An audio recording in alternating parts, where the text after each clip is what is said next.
the RockWire podcast. Here tonight with my best fucking friend forever from the Badlands, Derek, my man. How are you? I'm doing fantastic, and I'm excited to see you and the Beefcake tonight. And you know what? This is going to be a fun little pod tonight. Oh, yes, it's my week to choose, but in reality, I'm throwing it over to Beefcake Brad, and we are covering the new album by one of his very favorite bands, Def Leppard. Sucks! Diamond Star Halos debuting at number 1 on the Billboard Hard Rock album charts. That's How are surprising. you tonight, Brad? Oh, you know what? I'm in my glory because we're talking about some 80s rock metal. It wasn't really metal back then, but still it was solid, great music. And what is this? Their like 15th album? It is their 12th studio album. God, incredible. Now, let's kick it off with a quick little rehash of the first single off the Diamond Star Halos, Kick. We did that back on March 28th. We all liked it. Generally, we all thought it was poppy AF. It's for radio. But we all thought it was a catchy rock and roll radio song. So now the new album is out. We've had time to listen through it a few times. And I want to start this off with you, Brad. If it's not Kick, what is the best song on this new album? Oh, I think it's the first song on the whole entire album. Take What You Want. That's what I thought. You know, when you listen to it, it's got a really dirty build on the intro.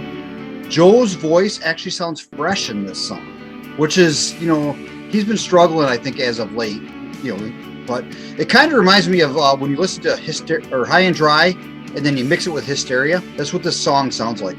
I really love the double guitar solo. It was refreshing because you can't tell me who's playing the first lead and who's playing the second lead. I mean, I know who it is, but I don't think you guys are capable of it. But there's so many different guitar patterns. What'd you think, Derek?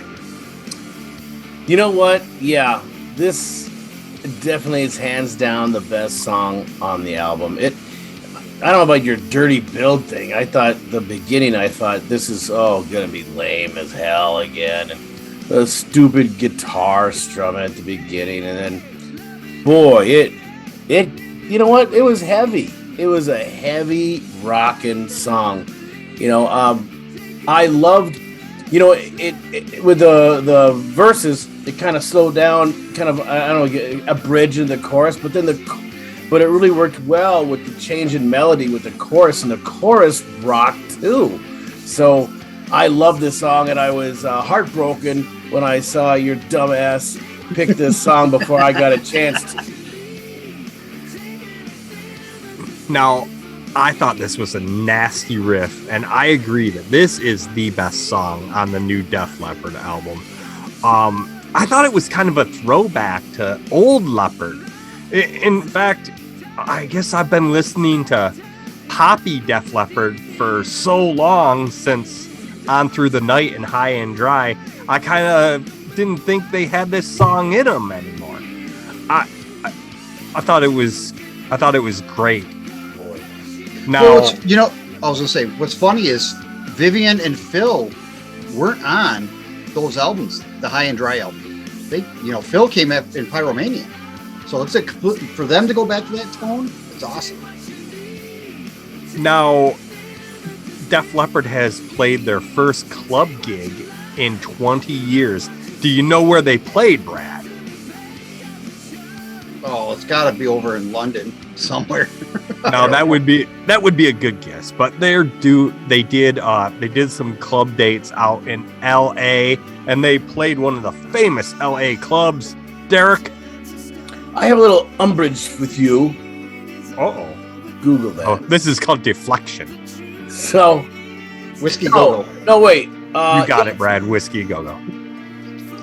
I'm sorry, but Let It Go from High and Dry, the High and Dry album. Do not tell me that the poppiness of those albums, get out of town. High and Dry was phenomenal. Let It Go. Oh my God, was that heavy? So, I think that was a Freudian slip on his. Oh, okay, wait. Maybe you're confused, or maybe I misspoke and confused. You misspoke. I'm under the opinion that the first two albums were raw and harder and heavier sound than the other poppy Def Leppard albums since then. All right. Is that not how it came across? No. Oh. I got hot under the collar. My little mafia collar. Okay. Yeah. I think Take What You Want would fit good on either of those two albums. Now back to the Whiskey Go-Go, the club gig. They kicked off that gig with the first two songs that I expect to be hearing live on the stadium tour, and it was, in fact, Kick and Take What You Want. So I think they know that those are the songs that they're bringing out on the road this summer. Now, let's get to my pick off the album with Kick and Take What You Want gone. I had to dig a little deeper down the album, and I found my favorite one, and is Give Me a Kiss. Give Me a Kiss that rocks. I thought it was a cool riff. I thought it was a poppy rock and roll song. I thought it would fit good on like the Def Leppard era where they were at their best, the Hysteria Pyromania. Maybe would have improved the Adrenalize album. Give Me a Kiss. What did you think of that one, Brad? Well, I think you wanted this song because you're lonely on your pontoon cruising down the lake and you just want somebody to give you a kiss. Really, this song is the new Let's Get Rocked. It's got such catchy lyrics. It's got heavy bass, solid guitar fills, great overall sounding vocals with Joe in the background vocals. I thought it was great. I think Vivian has mastered Steve's guitar tones because the solo he plays in it, and you could tell that he's ripping it. So, Derek, what'd you think? Yeah, I can tell you're a real Def Leppard, later Def Leppard Slappy fan. That's amusing. Let's Get Rocked. I don't ever want to talk about that song.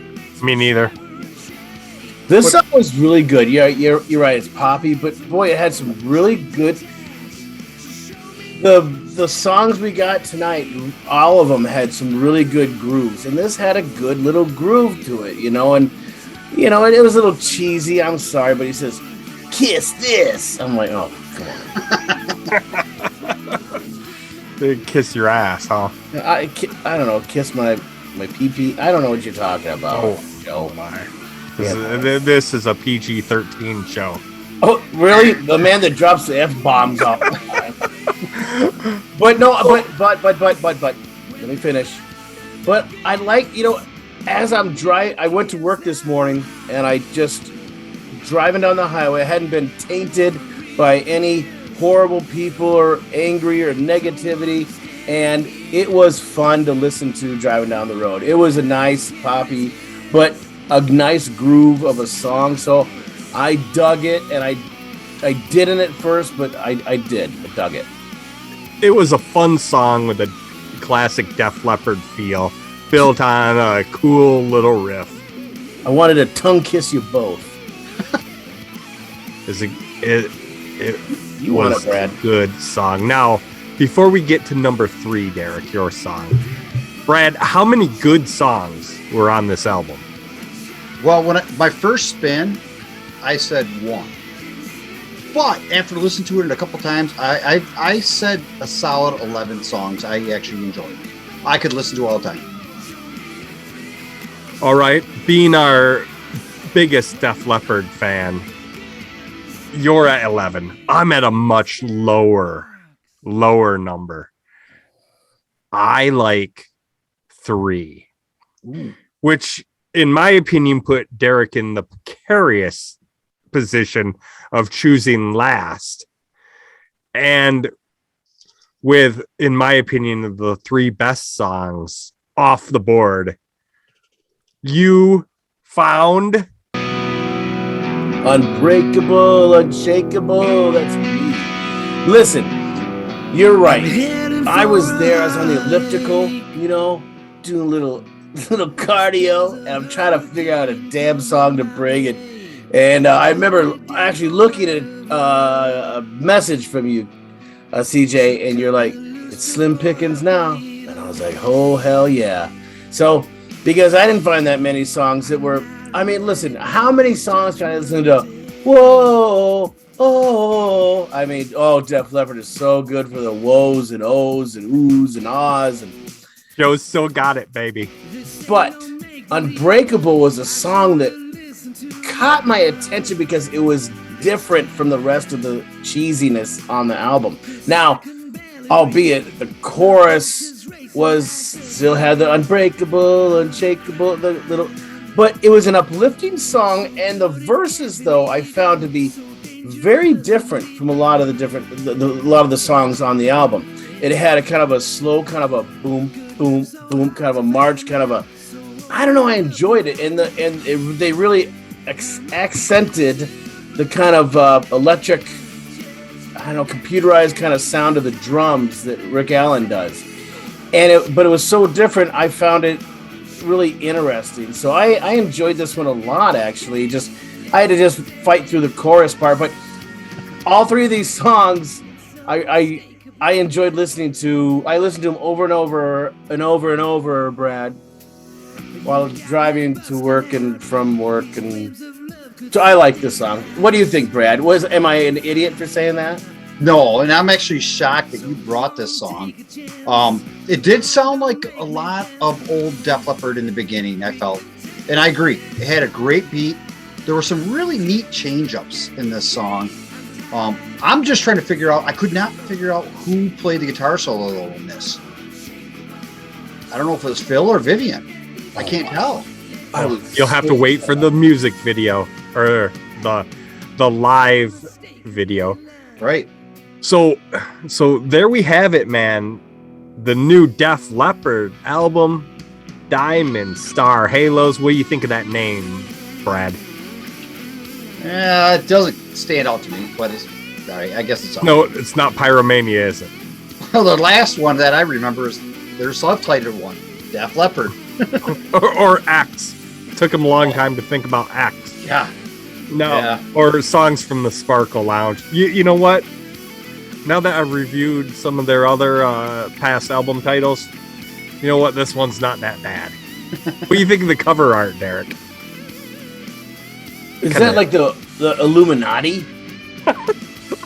I thought I noticed that was only one eye. And speaking of guys with only one eye, we'll get to Justin Bieber later in the podcast. So listen to the whole thing on Spotify and take us out for YouTube. Kick, Take What You Want, Give Me a Kiss, Unbreakable. Those are our faves off the new Def Leppard album. Take us out, Derek. I just want to say one thing, which is YouTube out. I am nothing but a delight.